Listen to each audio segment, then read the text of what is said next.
You have a recoil starter and this happens. What do you do when it just flies apart like that? Or let's say when your rope breaks. Well, in this particular video, I'm going to show you what I do. One of my viewers asked me to give a demonstration on how I rewind this and put a new rope inside when it breaks. And there's different ways you can do this, but this is the way I've been doing it since I've been a kid. So let's get right into it and I'll show you what I'm going to do. Here's the spring. Here's the pulley that your rope will feed into. This is the back side of the pulley that will eventually go in here like that. This is where you feed your rope through. It comes out here, you pull it out there. But how do you get this spring wrapped up on this? And this is just an old Briggs & Stratton recoil starter. Well, you see this notch on this particular engine, you have a notch right here. And what I do is I take the spring and I feed it in like that. And you can see that it has grooves on each side. Fact is, if you happen to break your spring, you can actually grind that and reuse an old broken spring if you want to. I've done it. If you don't have the money or you don't want to spend the money to buy a new one. So here we have it just like this. What I usually do is I just start winding this right here, holding it the best I can, and it just goes slow. Take your time, drink a cup of coffee, think about what you should be doing instead of messing around with this old spring, and just keep winding it up slowly. And if it flips off a few times till you get the hang of it, don't sweat it, just keep going. The idea is you're trying to get a little tension on this to get it shrunk down so that you can fit it in here okay. And I'll show you momentarily how I do that. Now, like I said, if it flips out on you a time or two, don't sweat it. It's happened to me a lot. Okay, you can see this little slot right here is on the inside. What I do is I fit that in there and turn it so that it catches. Now watch if you can, and ever so carefully work that down in there with your fingers and put it down in place just like that. So now we have that spring caught right there. There for a minute I thought I missed it. But no, it's in place. We have this in. And if you want to take this apart, you have two tabs in here. I forgot to mention this right here that you have to bend up. Now we're to the point where we need to bend them down to hold this in place. And like normal, I don't have anything here handy to do that, so let me get something. Okay, what I normally do is just try to pry these tabs.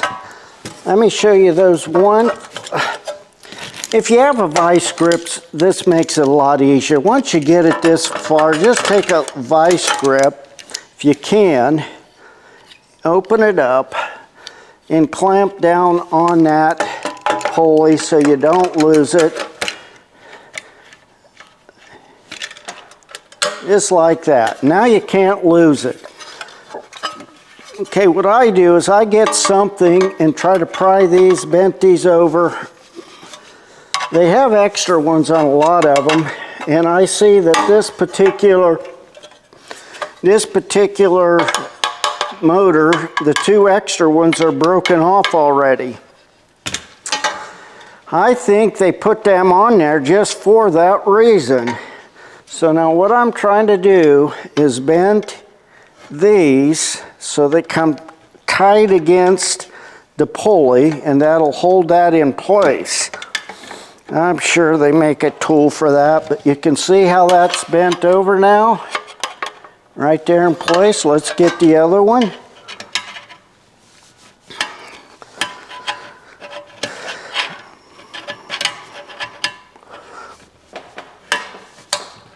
Okay, a few more times like that, and this here won't have anything to hold it in place, and unless you can weld something on there, it might become junk. Okay, I'm going to set this to the side.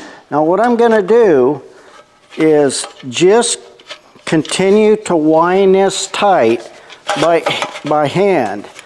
So get in there and just start winding it up the best you can until it feels pretty tight, keeping your hand on it so that it doesn't flip loose on you.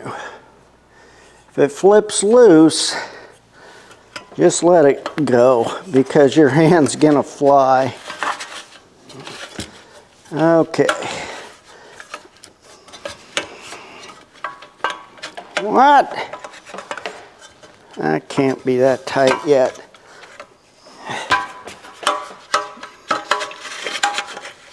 Okay, there we go. It's tightening right up.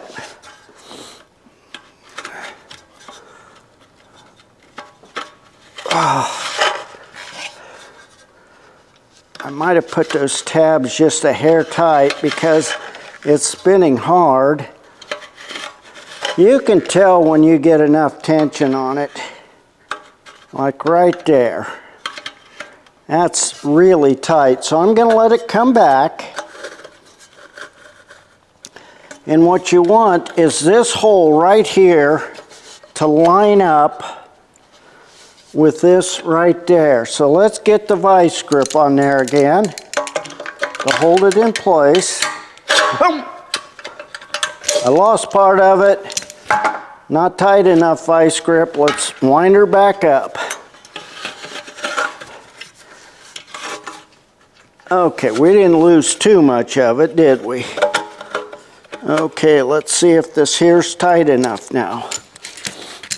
Hopefully it is.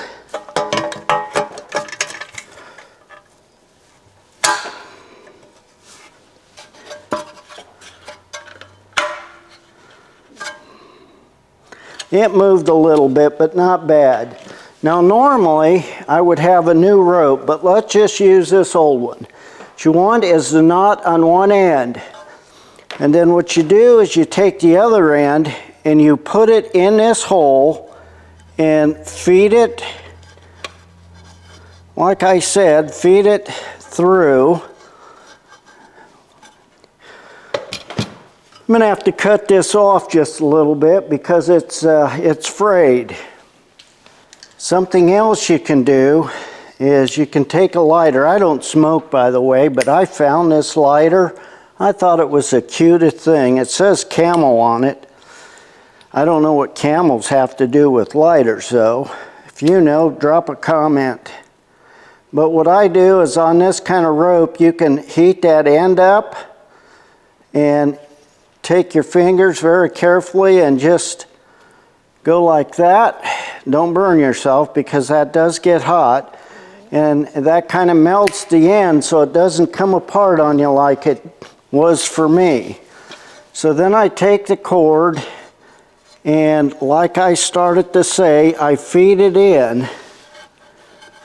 I got to turn it so you can just barely see it coming in right there, and it's off the hole just a little. So I have to take this off and make sure that that lines up. There we go. Oh, whoa, too far, too far. I didn't tell you to go that far.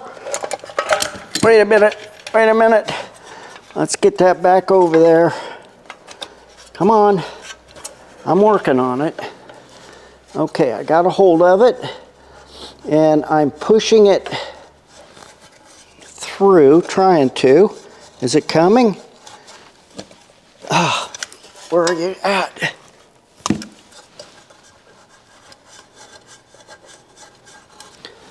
Then you pull that rope out through, and once you got it like that, you pretty much have it.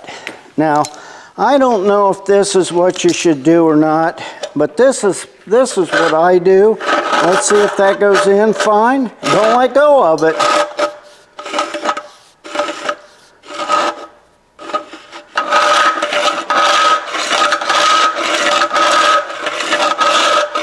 That looks like that went in just fine. Now, like I said, this should have had something in there to hold that down tighter. It's making all kind of noise.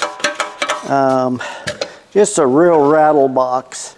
The next thing you do is what I do to make it easier is I take my vice grip again. I was going to say put that handle on, but that isn't the next thing. I usually pull me out plenty of rope. I take my vice grip and I clamp it down on the rope or anything to just keep it from going in like that, so you can fiddle with the rope without worrying about it. So here's your handle. Feed this into your handle. This one had a rod through it. Where is that rod? It's laying here somewhere. Let me see if I can't find it. It's not there, not there. I don't know where it is. It's here somewhere. Oh, there it is. It's got a knot on it. And if you look at those knots, if it's original, there's a special knot on that. And, well, I'll tell you what, I tried to duplicate that, and it's harder than it looks. That is something. Okay, it looks to me like it's like this, then it comes around and goes like that right there and makes a loop, and then where does it go? You guys that do this every day probably know exactly how to do this. It's like that.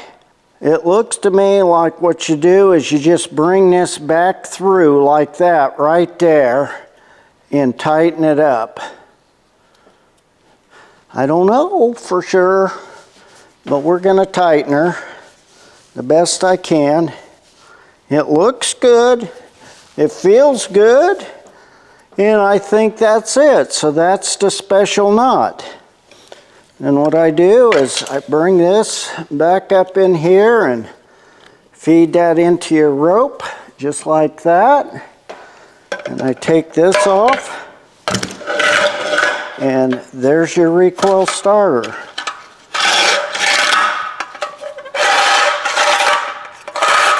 But that is really noisy. It's got these rubbery things here that are really hard. I'm sure that stuff's all replaceable. I'm gonna push that down a little tighter. And this one down just a little tighter. That's about as, well, okay. Maybe that's a bit too tight. Just, there we go. And they don't recommend putting oil on that because, for Pete's sakes, if you put oil on it and you're in dust, it just really is not a good thing. I'm going to loosen this one just a little bit. There we go.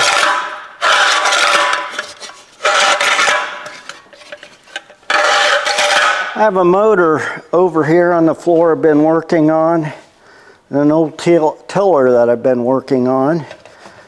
That tiller's been kicking my butt. You probably noticed this carburetor down here, but I cleaned it all up again, an ultrasonic cleaner, because it just wasn't sucking any gas. And then I have the gas tank over here with a rust inhibitor inside the tank. By the way, I need to get that out of there. But that goes with this. And I redid this one yesterday. I better put my lighter back in my pocket. Let's go over here and I'll just slip this on this old motor and we'll see if it turns over. I'm just going to put it on here to demonstrate it, but it goes on like this, and then you have to line that up and get it over all the way.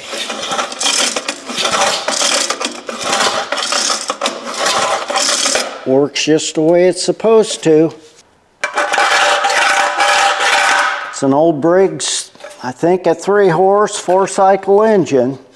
If you're new to this kind of thing, I have one piece of advice for you, is don't make it any harder than what it is. It's not that difficult. If it flies apart a few times, just keep your fingers back, wear a pair of gloves, but be careful if the spring lets go, and just try it. And if it comes apart, go ahead and let it come apart and then try it again.